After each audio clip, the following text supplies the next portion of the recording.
nosaltres a la Glòria Paradell, que és vicepresidenta de l'associació Nou Horitzó. Bona tarda. Bona tarda. Què ens dius d'aquestes valoracions, d'aquesta visió que tenim o que hem d'aconseguir en tot cas i una mica des de la vostra organització, què és el que hi aporteu? Nosaltres tots som gent gran.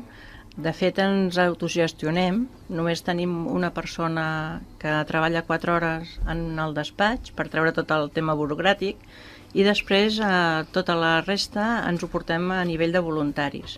Tots els voluntaris el que vol dir és que tenim moltes hores implicades en l'associació, però que també ens la fem més nostra. Aleshores, doncs, des de les festes fins a tot el que es pugui programar, les xerrades, tot ho fem doncs, amb un consens i amb unes comissions, però sempre portades per persones voluntàries i ajudades, evidentment, per la persona que estan allà. Però el que passa que, clar, és un horari reduït perquè a nivell econòmic tampoc no podem tenir-la més hores, no? Ja voldríem, també. I una mica la idea de muntar l'associació, de què us va sorgir o per què Nou Horitzó? Aviam, aquesta associació està des de 1978, es va iniciar i va sortir des de... Aviam, hi havia la problemàtica en el barri, nosaltres som d'Horta, de Guinardó, més aviat Guinardó, però ara estem en el districte d'Horta-Guinardó. Hi havia una fonda en el parc del Guinardó en la qual feia el servei de residència. Anaven les persones grans del barri doncs a acabar els seus dies en allà. El que passa és que no hi havia unes condicions adequades per poder-les, per poder atendre tota aquesta gent.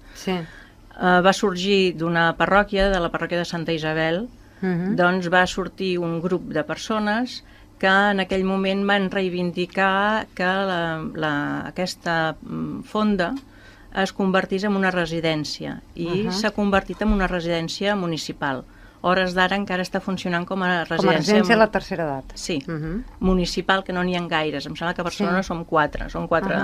Nosaltres estem també i anem a les reunions perquè les admissions... Nosaltres encara hi som en el grup que coordina tot el tema d'admissions i ja estem allà.